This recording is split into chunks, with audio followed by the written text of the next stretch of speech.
Oh, frick me, Father, for I have sinned.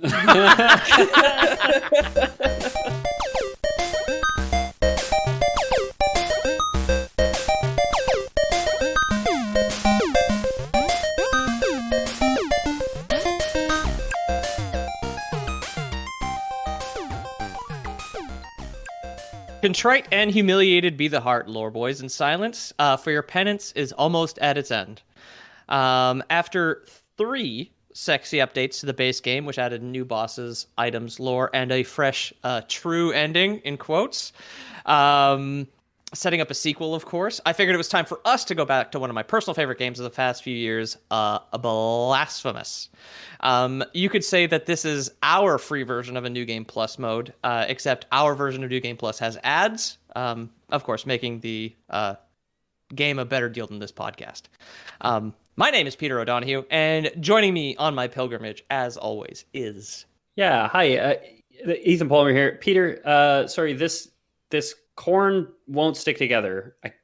I'm trying to do my penance, but this crown of corns just won't stick together at all. Am I getting the instructions right here? I don't know. Fax it to me. I'll look over the instructions. There may be a typo. Okay, so, yeah. Just in case. Yeah. This crown of I'm using cream corn. I don't know if that's a problem, but it won't stick together into any kind of crown shape. I won't know until I see the instructions. Just send it to me, and I'll take a look. I'll send it over. Yeah. No, I'm not going to make any assumptions and like bullshit my way through this. My name's James Miller, and I got corn glue if you had the kernels. But otherwise, I'd say just mix in like some type of powder into some type of thing to turn the cream corn into more of a solid. Something starchy. Yeah, I wish there was some sort of starch for corn. Like a papier mâché or like some type of pun with corn in it instead. Yeah, I accidentally corn glued my hands to this crucifix though, so it's not going to be possible for me, unfortunately. Got cream corn on my head and corn gluing my hands to a crucifix, guys. Jesus laying on the cross on the ground, or Pontius Pilate just like hammering a whole corn cob, just like just kernels everywhere. Doesn't do anything. When he was on the cross, that instead of the stakes, that's what they used, was cobs of corn in his hands. Yeah. Golgotha is actually the Latin word for cream corn.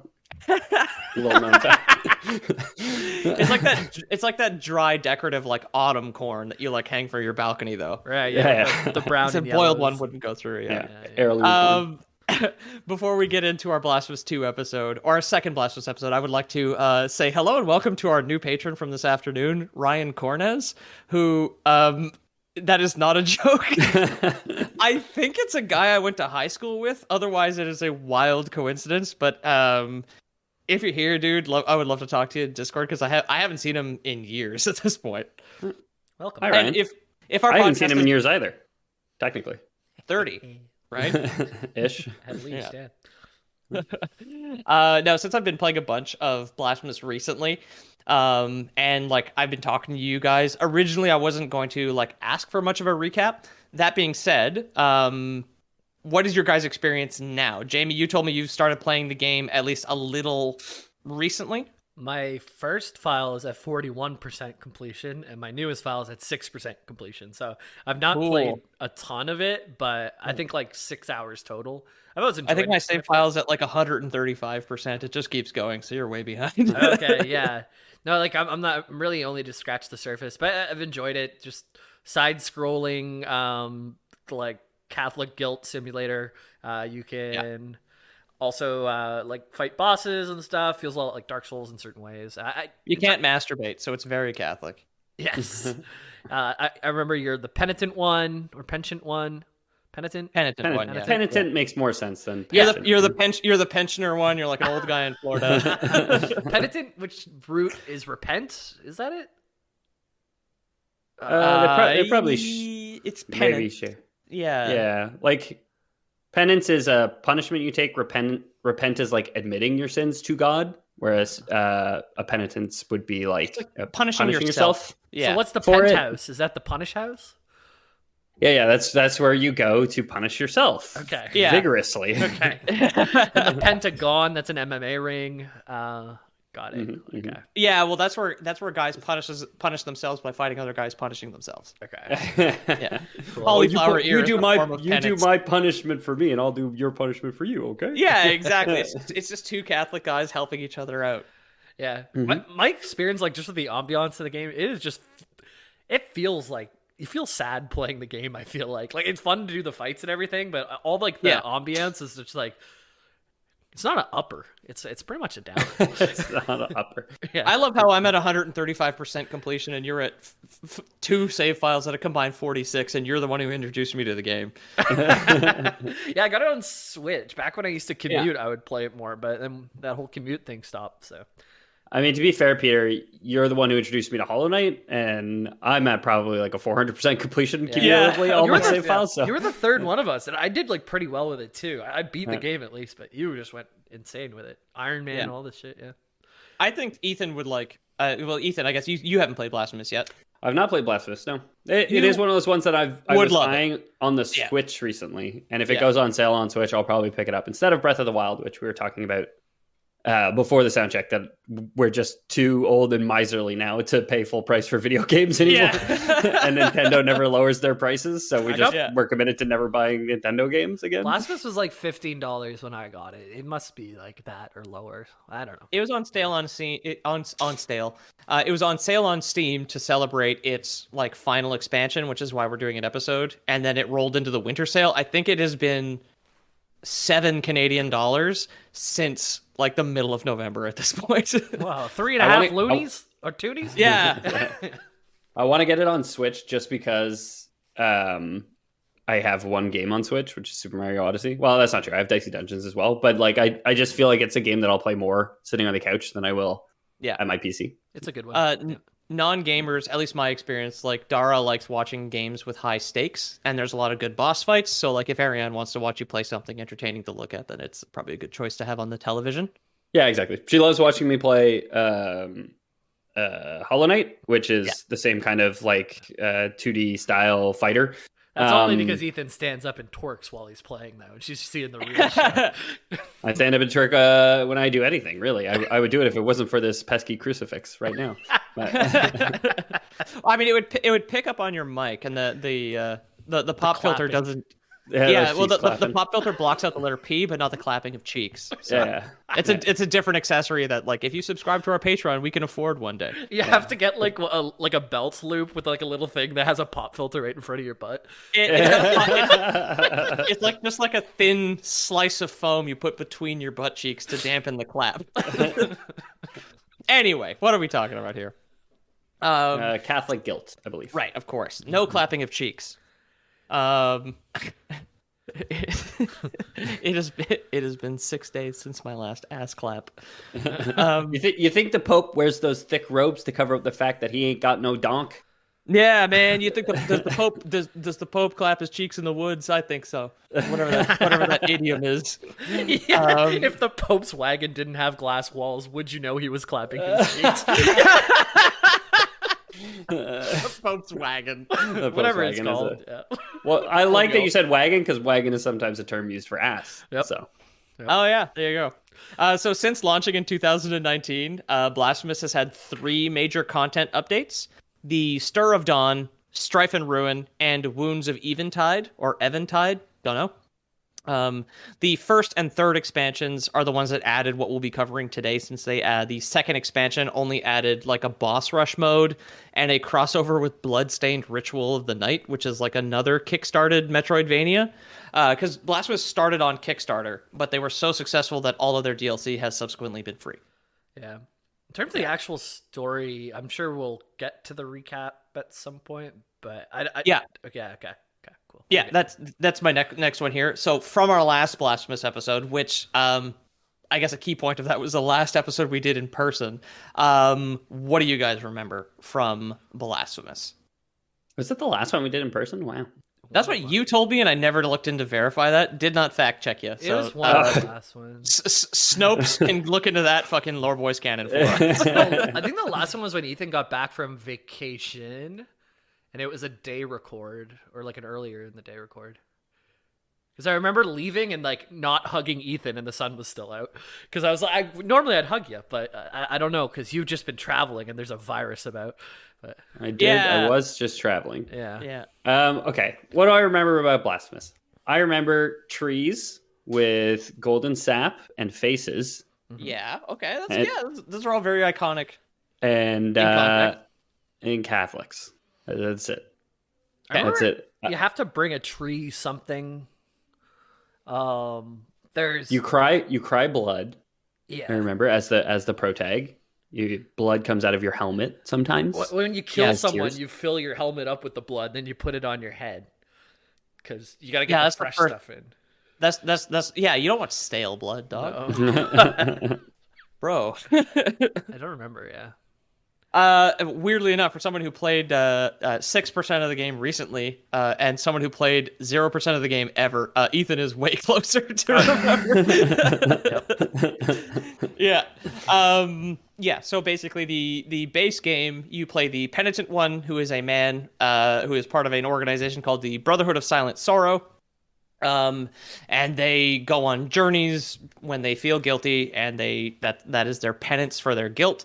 The world itself has been either blessed or cursed, depending on who you asked, by something called the Miracle, which was initiated by the High Wills, which is God and then creation. And this was all kind of catalyzed around their Jesus figure, who is called the Twisted Father, who was a man who was feeling so guilty he prayed to the High Wills to punish him, and what they did to him was fuse him with the log he was sitting on, and he eventually turned into a gigantic tree that sweats melted gold, basically. Nice. It's like all the characters, like whoever could just like hurt themselves the best to show that they're the most sorry or they're repenting the hardest, like they got the most clout in the game. Like, a lot of them. I mean, that's Catholicism, though. Yeah, that's all it is. Like, what, you just described the Catholic Church. Yeah. A lot of the characters are suffering or are in the process of suffering, or in some case is just like, hey, can you help me suffer more? In the case of one guy, like Gemino, who wants you to just like find burning oil and dump it into his veins because he's frozen to a tree. Like that's one of those. Yeah. I ran into one character on my new playthrough that I didn't remember, and it was a statue and a lady's foot over a bowl. Okay, so that's a dude, and there are certain items you can take to that guy, and he will change them into relics, and relics give you passive buffs. So that, that's why he turned my linen cloth into something cool. The linen cloth lets you speak to the dead. Nice. Yeah, which is you can do for an achievement. It's just like additional lore, which is garbage. So like, turn off the podcast. Why don't you just play the video game and mash A through all the dialogue, gamers? Nerd. Yeah. So the Stir of Dawn added a ton of lore and new mechanics, most of which can only be accessed within New Game Plus or True Torment, meaning you do kind of have to do like the first playthrough is the practice run, because all the expansions, all the new shit is in New Game Plus, which is, I guess, the intended difficulty. The game does not get more difficult after one New Game Plus. It gets easier because you have more reliquary beads. It's a rosary bead, but it absolutely. Reliquary though is a very religious term, Jamie. Yeah, good job. Close, yeah. I think it's where you burn ashes, maybe sacred ash. A reliquary? I think it's it's something to contain fluid. Oh, I somehow ended up on loreboys.com/reliquary, and guess what? No search results. How much fluid? Like 1 to 10 milliliters of fluid? No. A reliquary is a container for relics. Go figure. Where you store sacred relics. Yeah. Yeah. Okay. Cool. So what it is a religious Tupperware is what you're saying, right? Yeah. Exactly. Yeah. It's a brand of Tupperware they use at the Vatican. It's a generic term. You have to go to a party with a guy with a spiny hat, and if you don't buy something before you leave, like it's rude, you know? Yeah. They'll talk about you in Sunday school or something. Like, that guy didn't buy a reliquary. And he ate all of the chips. You think the Pope's wagon was done by Tupperware? That sealed container in the back. I think. But it's like a spider, so you have to punch holes in the top. Put a stick in there so he feels at home. Yeah. Just a Pope in the back of his little Pope mobile, just like clinging onto a branch. Like a stick and one plastic leaf, like suction cup to the wall. Yeah. My God. So through New Game Plus, like we were discussing, it really does get easier because you keep all of your sword upgrades, your rosary beads, your passive buffs like the linen cloth, and your prayers, which prayers are the magic, basically, in this game. However, every New Game Plus, you need to upgrade your healing flasks and your HP and your mana bar, which is called Fervor, again. So you do, I mean, theoretically get debuffed, except for the fact that, like, you're already good at the game because you finished it, so you can just waste everybody on the way through, and you don't really need HP anymore because you don't really get hit. New Game Plus adds optional challenges for you. The rewards are really good. Like, they completely bust the game. When you if you beat the game using the different challenges, they gives you the option for the first boss to take on a particular challenge. The one that I personally think you should do first is the Penitence of the Bleeding Heart, which changes your health bar to orbs. So you start with 3 orbs, which means you can get hit 3 times before you die. It makes the early game way more difficult and the late game way easier, because it levels the damage that everyone does to you. So the first enemy and the first boss do the same amount of damage. So it's very difficult. But as soon as you start upgrading your health, where it's just like you go from 3 to 4, and then 4 to 5, and then 5 to 6, the maximum. I know health how counting works. Thank you. Yeah, exactly. It's like 11 orbs. Penitence max. of Bleeding Heart. But once you have 11 orbs, like, even if you fuck up a boss fight because you're like not paying attention, getting hit by a boss 11 times is a lot. And you can still heal, and it restores an orb, and then it regens it. Beating this gives you a rosary bead, which is a passive buff that you can equip that just adds the health regen to your healing flasks anyway. So if you heal in like a platforming section, you can just heal to full with 1 potion, because the regen buff never goes away until you get hit. It just stays. Nice. So you can basically break your health. Yeah, it's like when you're in the Path of Pain in Hollow Knight, and you can get a badge that just slowly refills your spirit. So it's just like anytime you're like really low and you got like a tough stretch, you just like slowly wait for it to recharge, and you just like get your health up to actually make the attempt. Wall jump in the top corner or something. Yeah. Yeah, like, so it's totally worth doing the Bleeding Heart challenge first, because it is, I mean, it's the order I did them in. I think it's the most difficult because health is the thing that like gets you killed, basically. But the reward of like the passive regen is universal, which I'll get into in a second here. The other good thing that makes universe lore. Pause. Do it. The other thing that makes kind of like the Bleeding Heart slightly harder and easier is the fact that enemies respawn every time you leave the screen. So like in 2D games, when you change screens, it like loads for a half second and you go. If you just keep going in and out of the same room full of easy enemies, they keep respawning.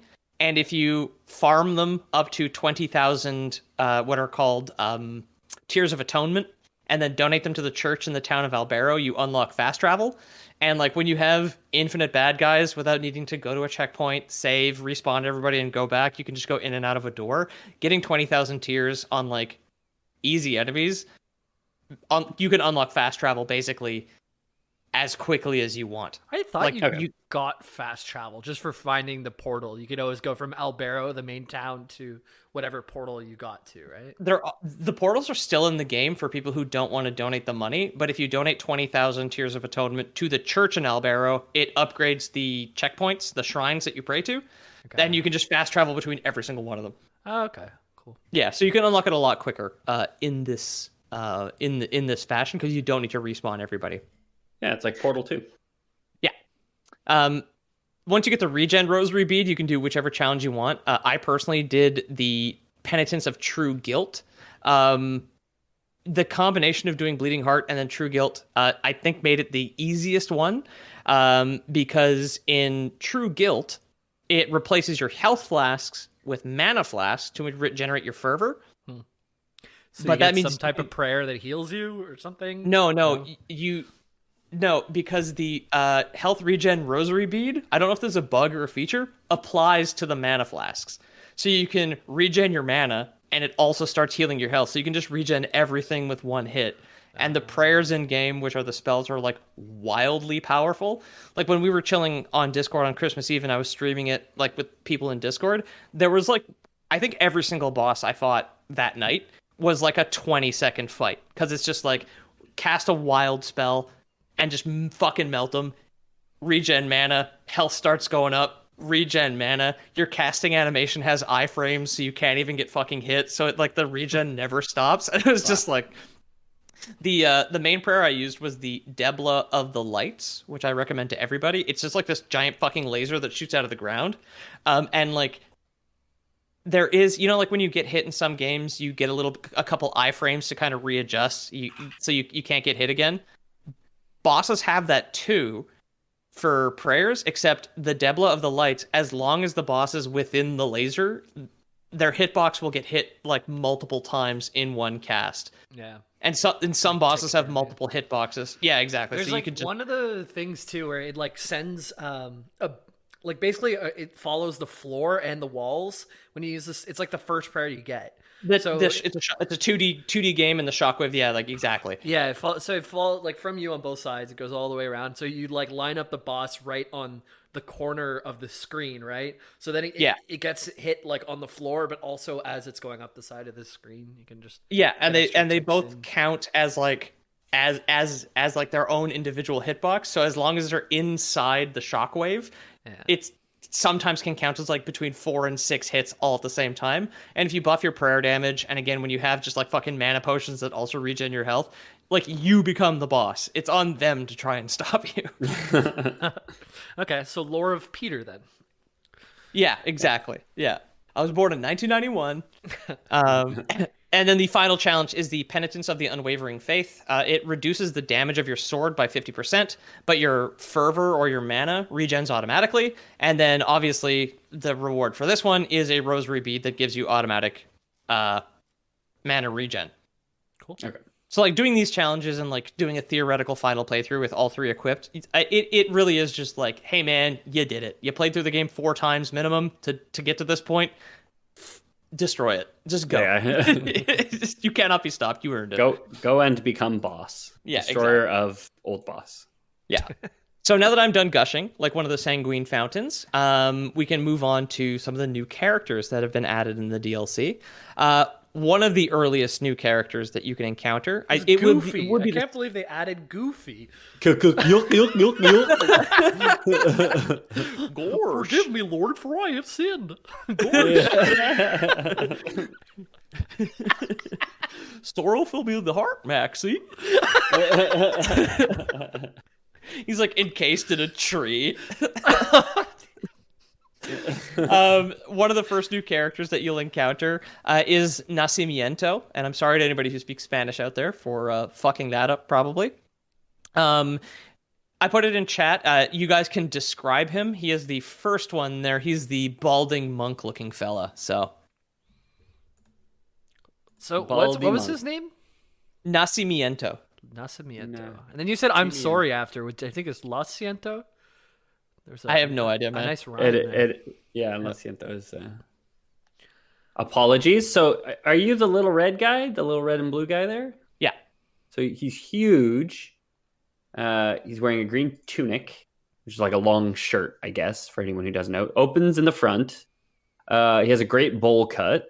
He has a bunch of bangles and gold beads hanging on his right arm. And coming out of the middle of his sternum is like an 80-year-old Mahatma Gandhi.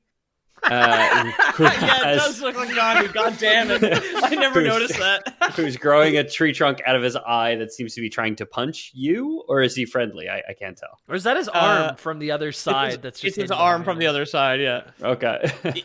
Ethan, the anti-artist, no understanding of perspective.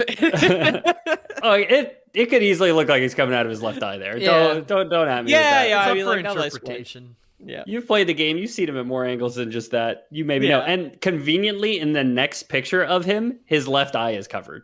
Like the true. tree trunk has just receded back in. Oh, So that's the same guy. Okay, Yeah, I saw this guy in the game. In 2 different stages, exactly. So Nacimiento is a Spanish word that means birth. So as evidenced by the old man hatching from his chest. It is also used to refer to the nativity scene in many countries that have had like, let's politely call it contact with Spain and Portugal. So that's a global term now. So regarding Nacimiento, hidden around levels are spheres of quicksilver or mercury. And if you bring them to Nacimiento, he will upgrade the healing effect of your flasks, but reduce the amount of flasks that you have. This affects your fervor restoration if you have the mana, if you're doing that challenge or have that bead equipped. And it also affects the heal over time effect if you have that rosary equipped or if you're on that challenge. So it upgrades every single effect that the flask can do, regardless of like your mode or your equipped rosary beads. Upgrade/downgrades. Like it sounds like a trade-off, right? Well, you get less chances to heal, but the healing effect, like if you fully upgrade them, I mean, like I've never been able to be hit the exact amount of times to go from like to be at 1% HP.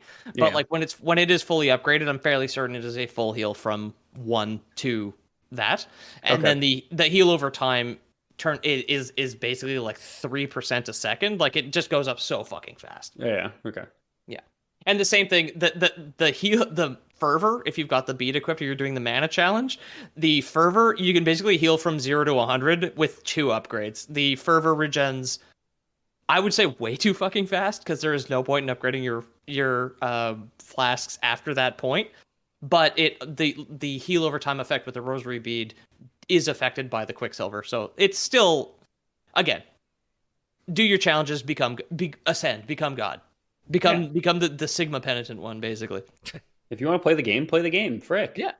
Gee, it's $7 Canadian dollars. Do it. I want them to send me whatever the current. No need in to. church. No. Oh, frick me, Father, for I have sinned. That's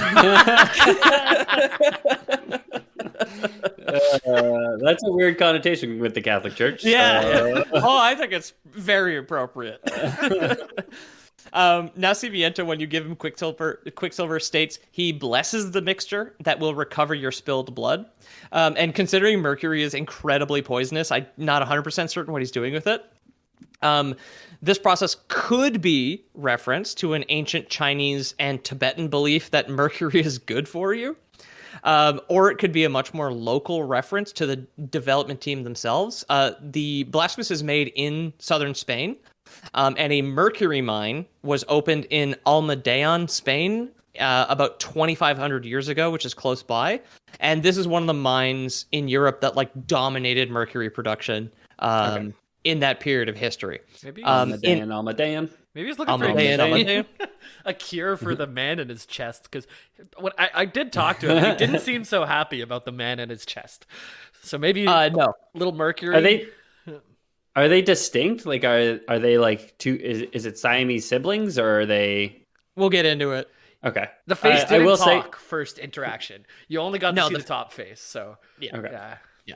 Nacimiento is the balding the balding fella, not the face. Yeah, well, he's balding. He's got like that monk's shave in like the top of his head. Yeah, right? the Disney's animated friar tuck that makes people into furries. Exactly. Yeah, the shaved head thing. Yeah. I will say there are some medicinal properties to mercury. Like I know it's a laxative and it can help with constipation, and I know that because it's how they track Lewis and Clark's expedition across the continent. Because one of them was taking mercury for his constipation, and they can find mercury deposits across the continent along their trail. I mean, if I ate a bunch of food and took some cyanide, I'd probably shit myself too. But... I mean, fair. Yeah. Would you? Cyanide and mercury are different things, James. I know, but that's what I'm saying. Is like just because it works as a laxative doesn't mean it's has medicinal properties. You know what I mean? I don't think anybody sent like a spy to the Kremlin with a mercury tooth so that he could shit his pants in front of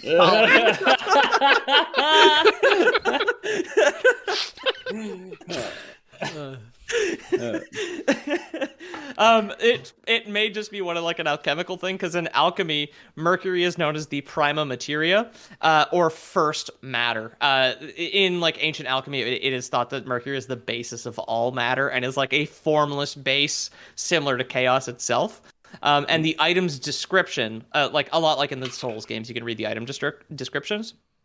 In the item's description, it does refer to the quicksilver that you find in Custodia, which is the country that Blastodia, Jesus, that Blasphemous takes place in.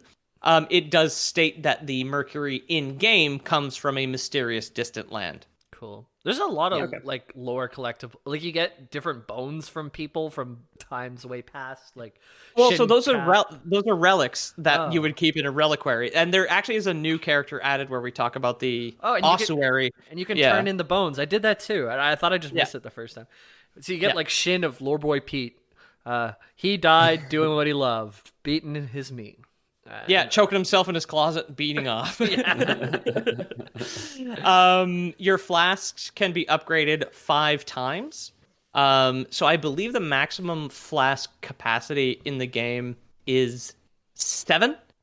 But they added more when they added the expansions, so that you still end up with, I think, the max fully upgraded flask you can have is 5, which again is like a ridiculous heal or a completely broken heal over time, depending on like what mode and what rosary beads you have. After the 3rd upgrade, Nacimiento. I'm sorry, I didn't know you were playing again, Jamie. So there's going to be spoilers. Ahoy! I only played for a couple hours because I knew we were going to do this. So I'm not worried about it. Yeah, man. I put in my my union hours. I put in my I gotta do my 6%. I downloaded Hades again, so I'm not going to play Blasphemous until I get through a few of those runs. Yeah, there you go. Maybe this episode will inspire you, or maybe you'll uninstall the game after we're done talking. Yep. After your 3rd upgrade, Nacimiento complains that he's tired, and that he would like to take the day off. So you cannot speak to him after your 3rd upgrade for a little bit. Next time, I'm tired from eating all this mercury. Yeah, exactly. Can't stop shitting my pants. Yeah, or my tunic. Excuse me. Well, that's probably why he's only wearing a tunic and no pants, right? He's not wearing the slacks. Verily, pray tell, I seem to have shitteth my tunic again. He's just Winnie the Poohing down Albero, like actually pooing, but also Winnie the Pooh. Yeah, he's got the red shirt. No pants.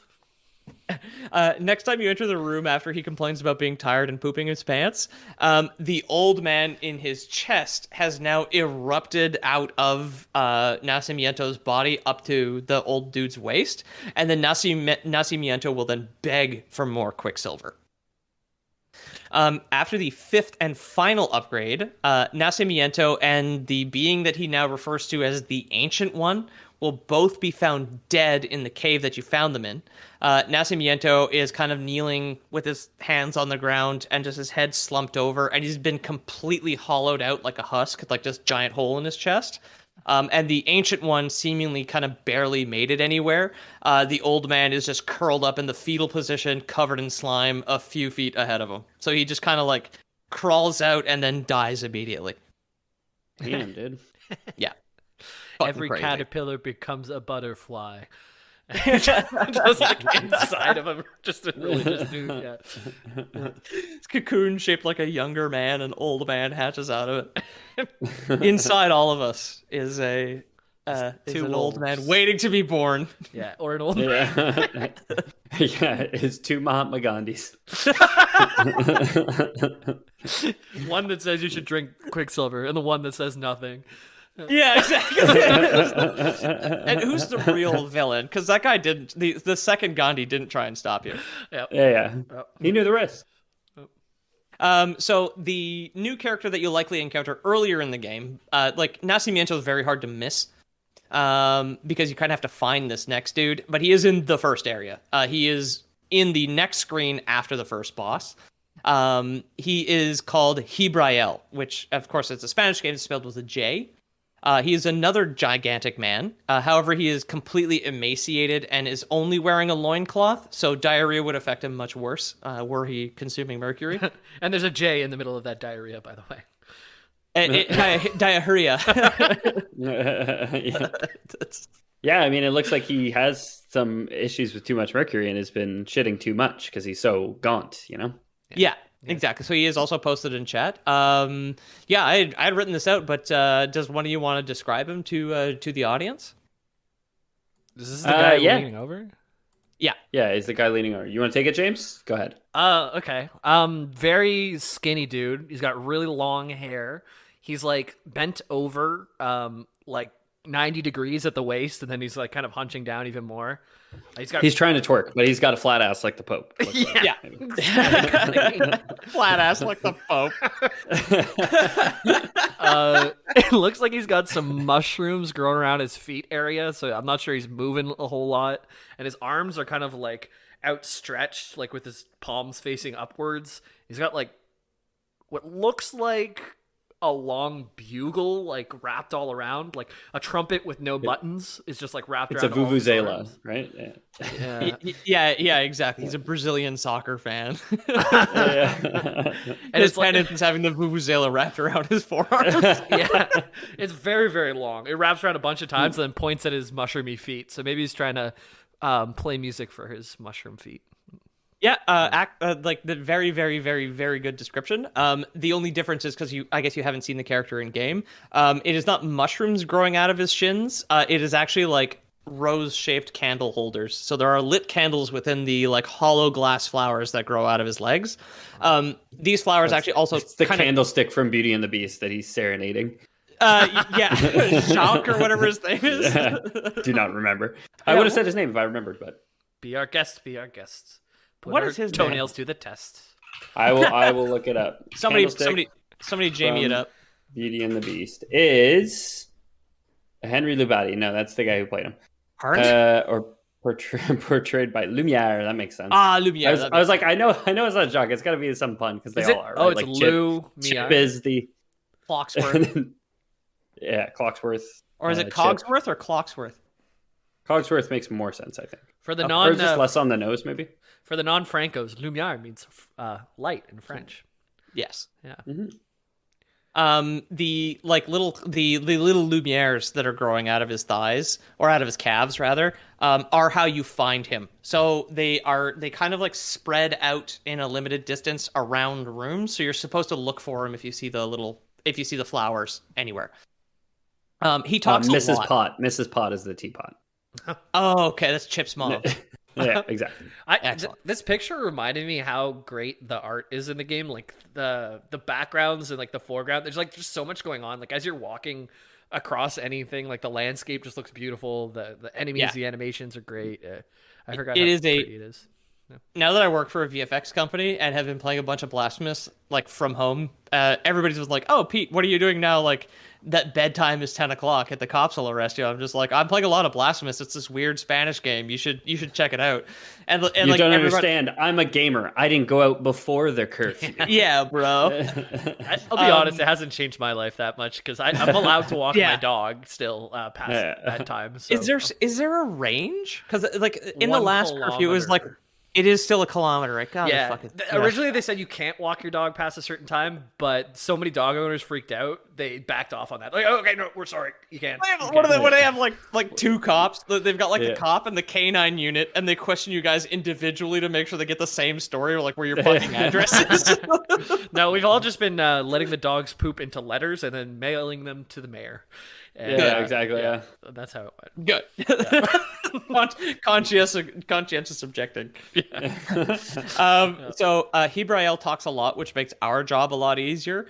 He explains that the miracle, the holy force that either blessed or cursed the land of Custodia, like thousands of years ago now, named him the messenger of the Saeta, which was like a pure and magical song that could raise 5 buried crystal coffins from the earth. Within these coffins are 5 women called the Amanasitas, which translates in the Amanasitas, the Mamacitas. Yeah, okay. Yeah, very nice. the Mamacitas, which translates to daybreak or MILF in English. And originally, the Amanasitas were only one woman named Laudes, who we will get into more after the break. Welcome back, everybody. Hope that ad was good. And I would like an audience survey. Text your answers now. Which of the Ashleys from Recess would you want to fuck when she grew up? Jeez.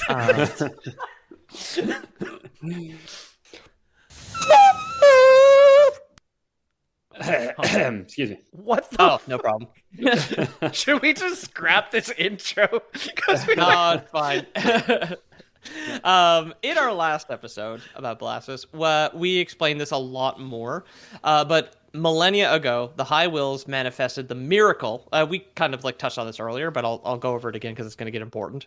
The High Wills manifested the miracle in a young man who was racked with guilt.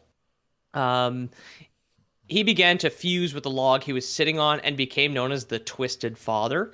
He is the Jesus Christ replacement, but in his current kind of tortured state, he is wrapped around this log in a like more figure eight pattern where his arms and legs are all in very like imagine if Jesus was sitting less comfortably on the cross after being crucified. Basically, he looks so when I think of him on the cross, I'm like comfort. Jesus, yeah, exactly. That's why a little crucified Jesus is like the logo for Lazy Boy, right? Is they're just like, yeah, you could aspire to be this comfortable. So the woman we mentioned before the break, Laudes, became completely devoted to the Twisted Father as soon as she had laid eyes on him. Her devotion was taken by the miracle and also physically manifested. One night, a divine beam of light came down from the sky, and her pores opened up, and she sweated out boiling hot gold. And the gold then coalesced into 4 exact clones of her. Oh. You know, probably painful that it happened, but probably feels pretty good after it's done. You know, once you get all that gold out of your pores and you have a nice shower, you fucking get some nice clothes on. Honey, come look. I lost 80 pounds. So she did not. So it wouldn't be 80 pounds. It would be like whatever like an average human woman weighs, like 140 pounds, I guess. They came out as adults, like clones. She did not give birth to 4 like clone daughters. She sweated out enough gold to create 4 other adult women. Yeah, exactly. Gotcha. Whoa. Yeah. I think 560 for the math fans at home. Yeah. It's like the meat sweats. Basically, she's just like I don't want to impose ideal weights on the women out there. You do you. But, we didn't say ideal. You said if you're heavier than 140, then you can't even blaspheme to God or something like that. Yeah. Okay, if you're trying to lose the podcast, if you're trying to get motivated to lose weight, maybe sometimes your sweat will turn to gold. Who knows? Yeah, who knows? True. Exactly. True.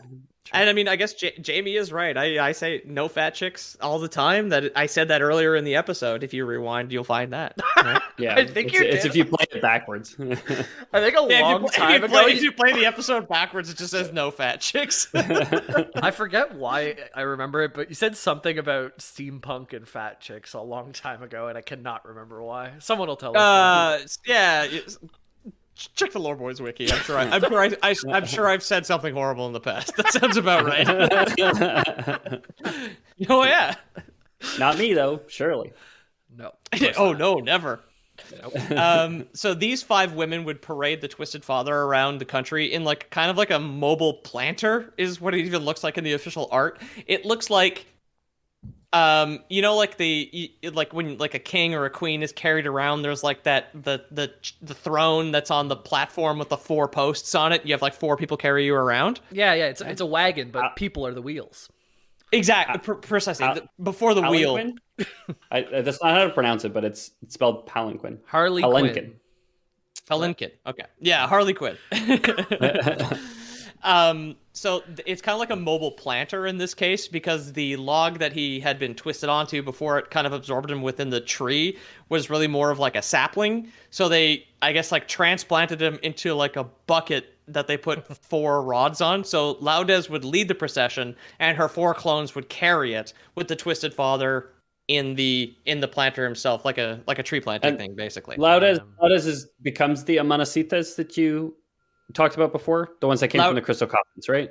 Laudas and her clones are the 5 Amanecidas, exactly. Okay. Cool. Yeah. And they were sorry. So this is before they're in the crystal coffins and summoned by, what was it, Jibriel? Hebrael, yes. Hebrael. It's likely that Hebrael was kind of the hype man for the procession that was kind of announcing their arrival by playing his bugle that is now twisted around his arms, sort of thing. Okay. Like in game when you meet him, he asks you if you want to make the bronze sing, and then he will play the bugle that is wrapped around his arms, thus unlocking one of the boss fights with the Amanecidas. After playing his bugle. So he summons the coffins, but I'm going to get into why that they're in crystal coffins in the first place. Okay, yeah. The Penitent one fights 5 sweaty ladies.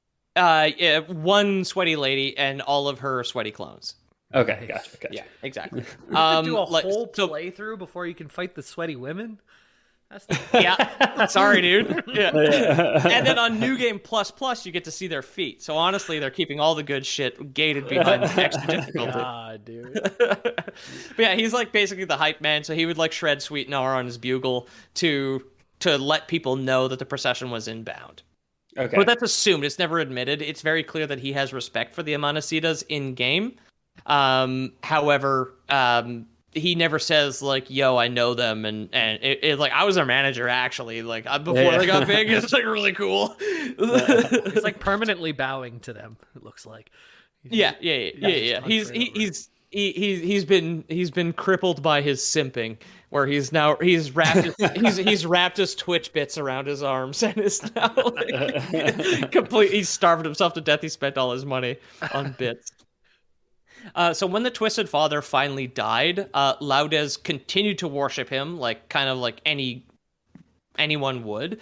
And like a good Old Testament miracle, the High Wills grew jealous and wanted all of what they considered to be excess fervor, because they were just like, well, we the High Wills are still around and the Twisted Father is dead. What's the deal? Why don't we get some of the attention? And then as punishment, the High Wills locked away all 5 Amanecidas within crystal coffins.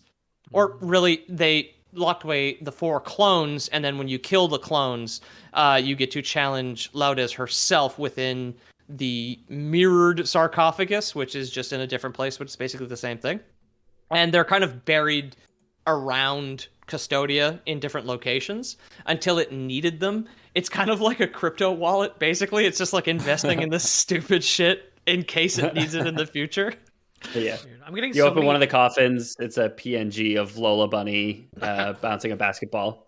Yeah, exactly. I'm getting so many ads for games that are mobile games that are like on the blockchain. They have NFTs that they're introducing into them and stuff. Like mobile gaming's moving in that direction. Metaverse, all this.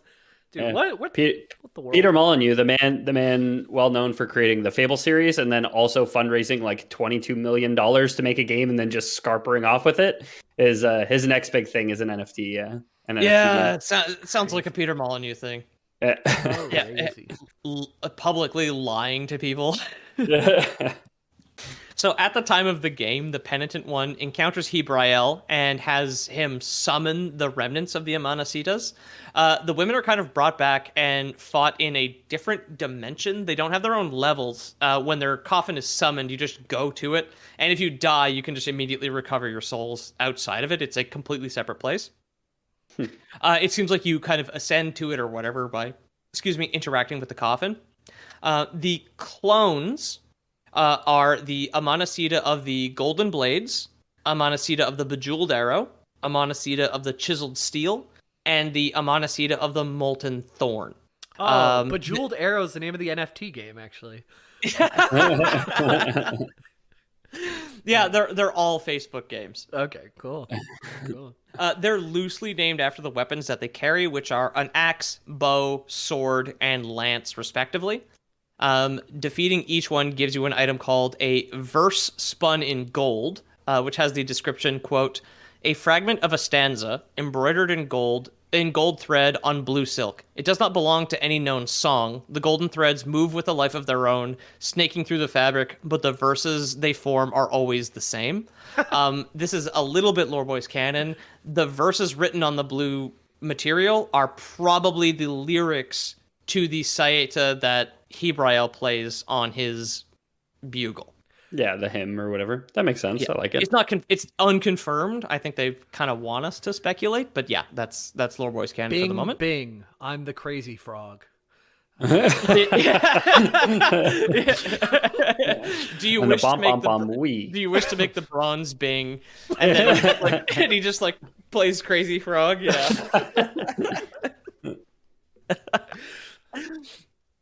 So you have to defeat all 4 clones, and then you can open the mirrored sarcophagus, which is inside the gigantic, called the Ferris tree that grows out of the Mother of Mother's Church. Ferris means it's made of iron, I believe. So it's like this giant metallic tree. Yeah. Oh, is that why they call it a Ferris wheel? Yeah. Because they're made out of iron? It's not. Because it looks like a wagon wheel. Yeah, sure. It sounds right. It's Ferris, like Ferous, right? R. Yeah. Okay, Ferris. Like the French for iron, and then us. Yeah. No, they call them Ferris wheels because it's named after Ferris Bueller, who took the day off. Who the movie starts with him in bed and it ends with him in bed again. So it goes in like a full circle. Right. At the end of every carnival day, they have to run the thing backwards so Dad doesn't find out they use the Ferris wheel. Weirdly enough, of all the theme park rides to give you vertigo, roller coaster, fine. The teacup thing, fine. That big like washing machine thing that spins around and sticks you to the wall, fine. Ferris wheels make me so goddamn dizzy. It's unbelievable. It's such a romantic one too. Like you could be above the city, you give your date a little smooch on the cheek or something, and then instead you're vomiting in their lap. But yeah, just discreetly throw up into your popcorn bag. Oh, do you have a surprise in that popcorn bag for me, Peter? I do. But stick your dick through the bottom. So after defeating all of her clones and opening the mirrored sarcophagus, you can find Hebrael actually praying and begging to see Laudes again on the other side of the dream, which is Blasphemous' version of heaven. He then just vanishes and claims that he will be happy. So he does not die. You do not find Laudes, Hebrael's corpse. He presumably ascends to the other side of the dream. It seems that the thing that he did actually, he's one of the few guys who gets out of this one. Okay, so how do you spell Hebrael again? Jibrael. Can you use it in a sentence? Because you spelled it with a J, and that's why I thought Hebrael. Yeah, it's that's what. I would like to Hebrael out of this conversation. Can I get Hebrael these nuts? The origin of the word, please. Yeah, because you said Hebrael, and I had you mentioned it was a J, and that's why I was remembering it Jibrael. But it's so similar to Gabriel, who, like Gabriel the angel in Christianity, he's the one who's going to blow the 7th trumpet, I think, before the end times, basically, as well, which I think is a nice parallel. Yeah, which I didn't know. I don't know if this Spanish name, if somebody wants to pull up the clip, find out if Hebrael is the Spanish name for Gabriel, because if that would make a lot of sense. And Spain is French for S bread. Little known fact. Yeah, true. Yeah, I'd posit that most people didn't know that actually. No, the Spanish for Gabriel is Gabriel. There's just some similarities, right? That's close. Yeah, there is some versions not Spanish, but in Arabic, Hebrael is Gabriel. In Arabic or Aramaic? In Arabic. Okay. And I mean Arabic, Muslim accepts the Bible, right? It's built off the Bible. It's the more modern religion. This the Old Testament is canon because Islam is newer, correct? Islam is newer, yeah. But it's they believe that Jesus was a prophet, and right? It's just he wasn't the last prophet, right? But yeah, so they believe a lot of the same roots, basically. Okay. But yeah, so some similarities there at the very least. Yeah. I mean, that's good. I did not stumble across that in my combination of fandom.wikia and Wikipedia. I didn't make that. So the Laudes fight after you have to kill the clones first. The loudest fight takes place in 4 stages, one for each of the weapons I mentioned earlier.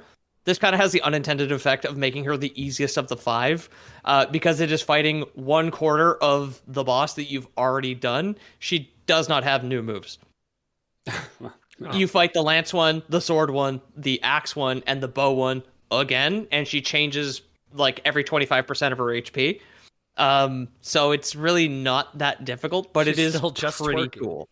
Sorry? She's still just twerking. No new moves. She is just twerking, yeah, exactly. She's rising. She's rising over the horizon like daybreak, just twerking. Yeah. That's how it happened. Yes, the romantic clapping of a sunset. What is the sound of one sun clapping? Like, No, the Catholic Church would ask you, how do you spell sun in this instance? right? Oh, that's true. Yeah, Yep. Oh, Jesus man. like crucified, like the one hand like around the nail. So the third and final DLC added like kind of 2-ish new bosses and modified 2 others by adding a new quest line. So unlike a lot of the quest lines in Blasphemous, the new quest line added in the Wounds of Evantide is really quite easy to figure out if you've played the game once and like remember what locations are called, because like characters will just tell you where they're gonna go. Cool. Probably because it sets up the new canonical ending for the sequel that's supposed to come out in 2023, so the devs didn't really want to like hide something that you probably needed to know for the sequel to make sense, which I really appreciated, because a lot of the other quest lines, the NPC quests, are just like, if for some reason you're backtracking with like new abilities and run into this character again, like the characters don't really move in straight lines. They kind of just appear in different places. Like, it's very Dark Soulsy in the fact that like you either figure it out by accident, it's like right place, right time, or you read Wikipedia, which is how I figured out like most of the NPC quests. I think I did like 2 by myself out of all the ones that are in the game. Yeah. They're like the ones that we're talking about so far have been pretty like intuitive. Like the bone guy, the face chest guy. Like in my 2-hour playthrough just now, like I ran into those things, and even the linen cloth foot guy. But yeah, these aren't so much quests, because like Nacimiento never moves. It's just like if you find enough Quicksilver, you can eventually have him give birth to an old man. Or 2 Gandhis rather, right? Like, Yeah. like so like that's cool. Like the NPC quests, like a lot of the NPC quests, like you might encounter the guy who's like got a weight tied around his neck and he's bent over constantly because that's part of his way that he his penance basically.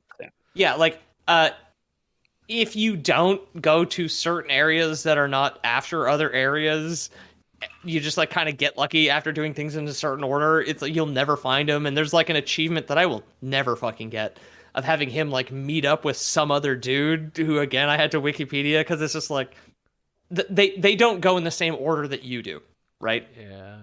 They don't have like player character powers, so they just materialize in different areas. So like, if you guys were to atone, would you rather have like a small annoying thing all the time, or like one day of pure hell and like complete anguish and pain, and then the rest of the days you're fine? Like, get all your atoning out in one day. Yeah, I sweat it out. I take the second one definitely. I mean, there's scales. Like if you're saying like having a sharp like bamboo splinter under one of my nails for the rest of eternity versus like cutting a finger off as the big thing, like yeah, I maybe consider the finger thing. But if it's like, oh, you always have one mosquito bite in a very reachable place as your permanent one, like no, I'd take that. Like obviously, Your That's some weak ass penance, dude. How about your back was like always curved, like you always had to walk around like this or something? That looks so refreshing. Jamie is arching his back backwards the way that none of us sit when we're working in an office chair. Yeah, of course. I saw him do that. I was like, man, I gotta stretch now. Yeah. What about this? Oh, Where yeah, you're more like kind of like. I mean, again, lumpy that's back. that's how I walk. That's you already also- my life. You also have a And it vuvuzela is wrapped around your forearms. No, it would be annoying. The vuvuzela would be annoying. But what's the alternative? What's my other one? What's like my burning battle? in hell, like pain you've never experienced before, like you're skin's being like burnt off of your body. You can see your muscle, and like they're stabbing your muscle at the same time. Like just like absolute hell, like pure. Yeah, suffering. no, I'd probably walk with a hunch. Okay. Do you stay skinned, or do you have like if you just have like an afternoon in Event Horizon? No. It's like an afternoon. Yeah, and you come back, you're like, holy shit, what a day. You know? Yeah. I would probably do the shift at the Event Horizon spa over the walking with a hunch thing. I'm not sure what I would do, but thanks for both of your opinions. There you go. Yeah. Thank you for completing this survey. I guess Evander, point of you're order, doing a $25 Amazon gift card. I guess point of order, because we said at the beginning that penitence was the act of doing something to atone for your sins. And Pete, you just said penance. And I was like, wait, no, penance is what I was thinking of. So I looked up the difference between penitence and penance. Penitence is a state of mind of regret, sorrow, remorse for something someone's done. And penance is the act of doing something to like absolve yourself of that penitence. Oh, can you use it in a sentence?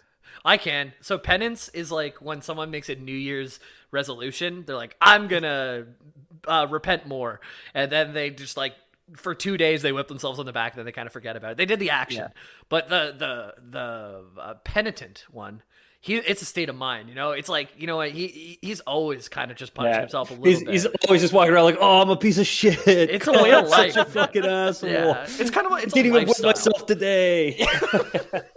You've got like the guy whipping himself on stage at the high school, and it's just like, can you use it in a sentence? Yeah. That's a dad joke. I'm sorry. I repented today. Look, I got this mosquito bite in this very reachable place. Yeah. The guy with no skin walks behind you, like no skin, on fire, vulture eating his liver, crown of thorns, sweating liquid gold. Wait, so, crown of what? Crown of corn. He figured it out. I could have swore you said thorns for a second. No, that'd be ridiculous. It's the little like the popcorn string that you do for Christmas, and it's like it's wrapped around Jesus's head. Crown of corn, and I'll be fine. So for this new quest to get the true ending here, the first thing you need to do is find the grave of Perpetua. She was the founder of the Anointed Legion, which was a group of knights tasked with protecting the church, which is called the Mother of Mothers, which we mentioned earlier and in our previous episode, as well as His Holiness Escribar, the son of the Miracle, who is not Pope in Blasphemous, who, again, we talked about a lot more in our last episode. Pablo. Pablo Escribar. Or was it Escribar, City of Mystery and Enchantment, where Aladdin took place? No, it's Agrabah, isn't it? Okay. So communing with Perpetua's ghost before fighting her brother Esdras, who is one of the bosses in the game, will give you the incomplete scapular, which in my head, I was like, scapular sounds like scapula, so it's like a shoulder thing, but the actual picture of it in game is like a little square on a necklace, and I was like, I don't know what the fuck that means. A scapular is like a Catholic kind of knitted fabric piece of jewelry that you wear around your neck, but it hangs over your back between your shoulder blades. Okay. It's like an icon or like a cameo or whatever. It's like a little thing that you wear there. So she gives you one of those. I don't know anyone with square bones. Let's go ahead. Sorry. Pete, you'll be happy to know scapular etymology from the late old Italian. Hell yeah. Scapula, shoulder. Is that where we first said old Italian? That's how I put it together. Yeah. Was it this episode we started the old Italian thing? I think it's older than this. No. I think old Italian came from this one because Custodia is spelled with a V and there is no U in Latin. I mean, we've used old Italian a lot. I just don't know if it was as recent as the start of the pandemic. Which means Latin for the new viewers. Yeah. Anyways. Yeah, of course. Yeah. It was before the pandemic. It was before. Yeah. In my head canon, I think that the genesis of Old Italian was this, but again, like, fucking check the wiki, dude. Like, I don't remember the things I've said. Wrong, motherfuckers? What are you gonna do? Huh? I dare you to listen to all of our episodes and prove us wrong and listen to all the ads, okay? Yeah. Jamie just, like, racking up credit card debt. He's just like, yeah, man, listen to all the episodes. So she'll give you the incomplete scapular. Her ghost will appear in a flash of light before the fight of Esdras, and he'll realize that you're like a good, cool guy who his friend or his sister thinks is cool, and he wants you to now actually go kill the Pope, actually, instead of like being a cop, I suppose, basically. He then offers to meet you in the church where you first acquired the sword, the mea culpa, which is the forgive me or whatever. I always do this on subsequent playthroughs now, because it's a good way to just skip the fight. Like, the boss fight is pretty good, but like if you could skip it, you can just get to the end of the game and finish your challenge run faster. So it doesn't really matter. Like in New Game Plus, get the incomplete scapular, skip the fight with Esdras if you don't want to do the whole quest line because you just want to get to the credits and get your reward for the challenge run. That's the quickest way to do it. It's your dopamine hit. Yeah, exactly. The second boss to be modified is Cressanta, the Wrapped Agony, who we talked about in the last episode. I bought the prequel comic to Blasphemous for $1.70 during the Steam sale, in preparation for this to see kind of what was going on. It really just reveals that Cressanta was sent to the Brotherhood of Silent Sorrow to kill all the Penitent One and his brothers and sisters of the Order. Like the Anointed Legion was sent to basically wipe them out completely. But then when the Penitent One, like the game begins, you're on a pile of corpses of people wearing the same helmet, and you are revived by some miracle. Basically, you're the chosen. But the reason the comic thankfully explains why you're in a pile of corpses. Otherwise unplayable, right? These like hybrid names though, they're kind of getting out of control. You got like Chad Daniel, Cressanta. Who else? Oh yeah, of course. Cressanta, completely incomprehensible as just a regular woman's name who weighs 140 pounds, God willing. Yeah, and wears a red suit and has a red nose and a gray beard. She's a snowman, just like Cressanta the Wrapped Agony is just like stop motion snowman. So if you follow the new quest line, she gets a third and just like frankly, like good, but like way too fucking long boss fight. Because you can parry every single one of her attacks, but the opening to hit her is really low and you can't counter any of them. So it's really just like looking for tiny, itty bitty little fucking pixel wide openings to do a little bit of damage to her. It's pretty brutal. It's not hard. It's just really long, I found. Of like, it's mostly counter. You're always on the defensive because she moves so fast. But it is worth it, I guess, for the true ending. Then you kind of like you end up. This is it. You would have seen him today if you've been into the ossuary, which is the bone room where you give away the relics. A new character. Oh, excuse me. This is a different guy. A new character directs you to two new bosses required to get the true ending. This being the fourth Visage. In the base game, the first three bosses are Ten Piedad, Tres Anguistas, and Our Lady of the Charred Visage, which, again, we went into in our last episode. They protect what's called like the Guardian Visages, who give you the holy wounds required to enter the Mother of Mothers, which is the church that we were talking about. And these are the holy wounds of attrition, contrition, and compunction, which are the three genders, as we all know. Yeah, of course. I like compunction. That one sounds fun. Put it in your Twitter bio. The fourth Visage also witnessed the occurrence of the miracle, but didn't consider it to be a holy blessing. It somehow figured that twisting a young man around a tree and making him bleed liquid gold was kind of fucked up, and the High Wills might not be the good guys. Whereas the other three were just like, no, holy miracle, all good. Yeah. We should make a religion out of this. And the fourth Visage was like, no. If we're going to teach fake history, we have to teach both sides of fake history, okay? Okay, that's fine, yeah. Sometimes it's good and important to take a boy who's feeling bad and make a tree grow up through him and wrap him around that tree painfully and bleed gold for all eternity, okay? Yeah, like it's a centrist podcast, as we've established. Yeah. We should listen to both sides of the miracle and the High Wills. It's my right, and you're infringing on my rights. Okay, it's my right to have somebody else be tortured for all eternity. Yeah, okay, it's like that children's song. The fly on the frog, on the tortured man in the log, on the middle of the scene. Yeah, exactly. Now, I'm not saying this wrong. As I said, were centrists, right, by design.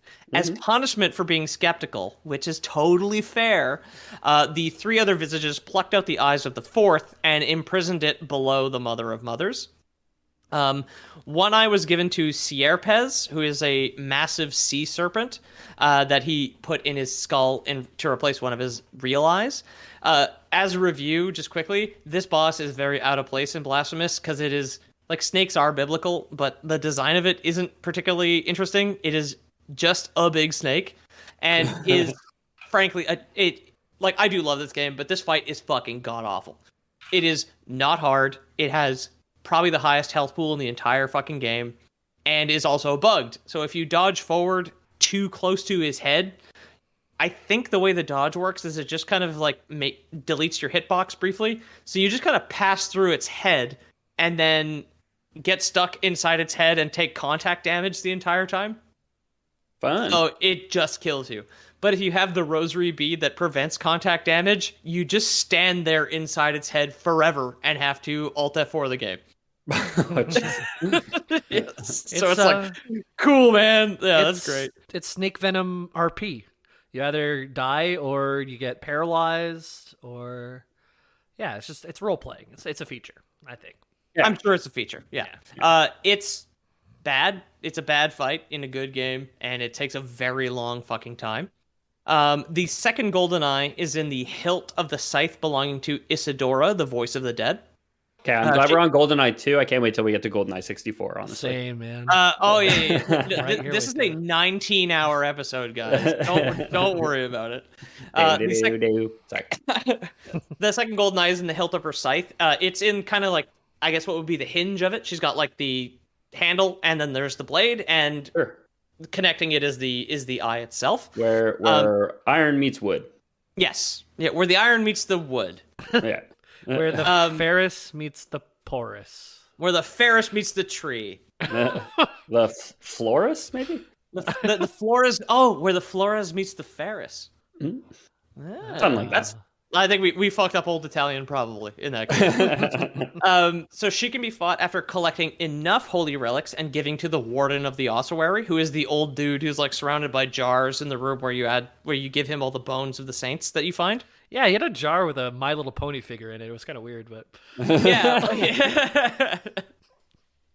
You got like the My Little Pony figure. You got the fedora. You've got like just like a bunch of random garbage. Okay, so I know that this isn't canon and this isn't real because those people have no compunction. They have no guilt or remorse for the things that they do. So. That's true. Okay, that's fair. That's yeah. BronyCon was like the most godless place on the planet. And we had mentioned this earlier, but just a little bit more detail. The holy relics in game are bones belonging to saints and other important people to the religion of Custodia that worship the miracle. Some of which might be named after Kickstarter backers, because one of them is like McMittens the masseuse or something like that. So like one of your Kickstarter benefits was being deified in the canon of Custodia.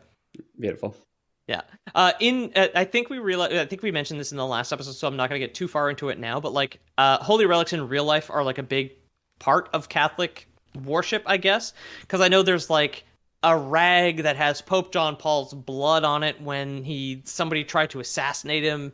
So, and like somebody had like gotten one of the rags that has his blood on it, and there's like little vials of blood of like parts of popes and their knuckle bones and shit like that. Like there's like a lot of people who like there's a lot of sales of Jesus's foreskin out there where people are like, no, we're the ones that have his foreskin, because obviously he was circumcised in the Christian tradition. But there's like a lot of fakes out there of people claiming to sell Jesus's foreskin as a holy relic. It would be so how would you check? Yeah. you don't check. You can't check. Be so crunchy. I love your two reactions. Peter skepticism, Jamie hungry. That's not what I meant. I was just saying it would be like it would fall apart. There's no way. I have a much more reasonable question. It would be desiccated for sure. I wonder if they had to get like one of those silica packets to like store with it whenever they like whoever stole it from the manger. Oh yeah, but of course it says "Do not eat on the silica." Jesus' foreskin. It's just fair game. Fair game, baby. You know, I found out. I may have said this on the podcast, and again, don't do it. Silica is not poisonous. Apparently, it just dehydrates you, which is the thing. Yeah, well, it's poisonous to the point of if you eat too much, then it fucks with your kidney's ability to process water, I think. The Lord Boys do not endorse eating silica. No, just eat your jerky or your foreskin or whatever the fuck, and then throw the silica in the garbage where it belongs. Exactly. It's like salt poisoning, right? Like you can't eat too much salt because then like water fluids can't get through your kidneys, basically. Right. Yeah. Stick to your teriyaki foreskins, ladies and gentlemen. Don't eat the silica gel. Yeah. I like my foreskin spicy. Good God. Cajun heat, baby. Oh, sweet chili foreskin is. I'm glad they kept it around. Sweet chili cheat time for a while. Sweet chili cheat. Yeah. That was a good laugh. So, as you collect the relics and bring them to the guy in the ossuary, it will unlock a door behind him. I don't know how many this is. The fandom for Blasphemous is fairly small, so the wiki is not like updated as quickly as something like from Dark Souls would be. But it's probably more than half. Like I know where most of them are, and I have the achievement for collecting all the ones in the base game. So like at some point, I just like went in to the room, banked all of them, and then a door opened behind him. This is where you fight Isadora, the voice of the dead. It is such a good fight. Like the new bosses from the DLC or from at least Wounds of Evantide is this like you've got the one that's like kind of tedious, it's not difficult, it's annoying, and it's buggy, and then you have the one that is just so tight. The fight against Isadora is so fucking good. It uses a lot of the mechanics within the game, very well balanced. However, it did troll me where at some point she like spawns fireballs out of a torch that have like very like light seeking abilities, and I killed her while one of them was still active in the screen, which I killed her and was obviously not holding the controller anymore because I was like, wow, job well done, dude, and then was killed by the remaining fireball. However, the game realized that this was a problem and then immediately refunded my souls to me, so I didn't lose anything. I just respawned at a checkpoint outside of the room so I didn't have to walk back to it. Oh, weird. Yeah. So returning both eyes to the fourth visage gives you the true heart of the mea culpa. Hearts of the mea culpa are like upgrades to the sword, basically. It is called the apodictic heart, and it is what we use to actually free Cressanta. After beating her two regular phases, and then her third phase, you like kind of cut these psychic chains out of the air, basically, that His Holiness Escribar had been using to control her, basically, and brainwash her into, killing the penitent ones or the Brotherhood of Silent Sorrow that were all the good dudes, like the order that you're a part of. Yeah. After you fight the two stages, so after doing all this, you fight the two stages of His Holiness Escribar, and then he ascends to a third stage, where he becomes kind of like a demonic-looking old man who is nude and kind of bright red with 5 arms. I don't think you can fail this fight. I think it's more of like an interactive cutscene. Okay. Because he doesn't do a whole lot of damage, and all his attacks are super easy to dodge, and doesn't have a health bar either anymore, so I don't think it's really checking. But if you do a certain amount of damage, he will do like a screen-clearing laser attack, at which point Cressanta, now freed from his control, will come and like block the attack for you and protect you. And then eventually when you kill him, the liberated Cressanta will like help you actually confront the High Wills themselves. The High Wills, the architects of the grievous miracle, appear as like 3 giant floating heads that all kind of talk at the same time in different voices. They're probably referencing the Holy Trinity of like the Son, the Father, and the Holy Ghost. But either way, they're kind of just like, they're just 4 very normal for Blasphemous looking faces, but they just are weeping liquid gold.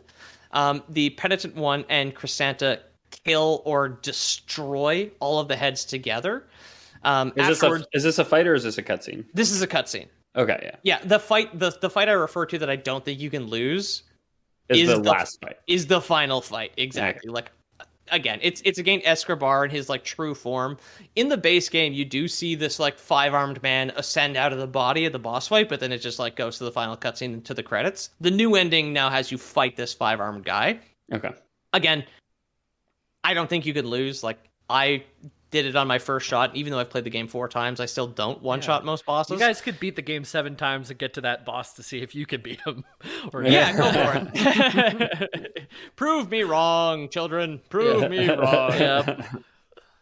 So after the destruction of... This is all within a cutscene now. After the destruction of the High Wills, the Penitent One finally gets to meet his hero, the Twisted Father, who reaches out off of the log he's fused to with like a little branch hand, and then he just like blows away in the wind after being like, "You did it, champ."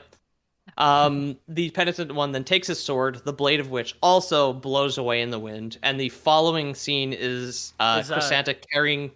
No, it's not the Twisted Father. Is now replaced by Twisted Sister. And then everybody in the song, they all sing, "We're not going to take it." And everybody links arms, all the peasants and the suffering folks. Yeah. Hell yeah. They do the cans dance with their legs. And that's... And then the Penitent One ties a bunch of balloons to the roof of his house and flies to South America. Right. Well, like, yeah, like the whole thing is just like you've got like the stuffy teacher who is like a 5-armed red flying man who is like, "What do you want to do with your life?" I want to repent. So after the sword dissolves, you don't see him collapse, but the Penitent One is then seen being carried by Cressanta and like the tutorial guy who looks like a pervier tingle, who is named Deo Gracias, is behind her. The two of them then place the Penitent One in a coffin and kind of like send him out to sea because he's done, he's dead. Following this, a gigantic beating heart drops out of a beam of sunlight in the sky, in the clouds, with a full-sized man curled up as a fetus inside of it with like veins and tubes connecting it above the clouds. And that's apparently a hint for the sequel, because that is the end of the true ending. The last thing you see in Blasphemous now with the true ending is a beating heart with a man kind of matrix pod inside of it. Neat. Cool. And that's Blasphemous. Pretty neat. Thanks for sitting through a longer episode of the Lore Boys, but not enough for 2, but just enough for a biggin. And I know some people have been complaining that the episodes are too short, apparently, because their trip to work is 17 minutes longer than one of our normal episodes. I think he wanted us to cut the episode by 10 minutes, or either that or extend it longer so he can get 2 in or something like that. Yeah, no. Oh, well, now we've completely thrown off your cycle, so that's even better, dude. Fuck off. So I've been your host, Peter O'Donohue. You can find my work at Loreboys Podcast on Instagram, or you can hang out on Discord, loreboyspodcast.com, or excuse me, theloreboys.com/about, and then click the link to join the Discord, or just do it in the description of your podcast app of choice, baby. Yeah, exactly.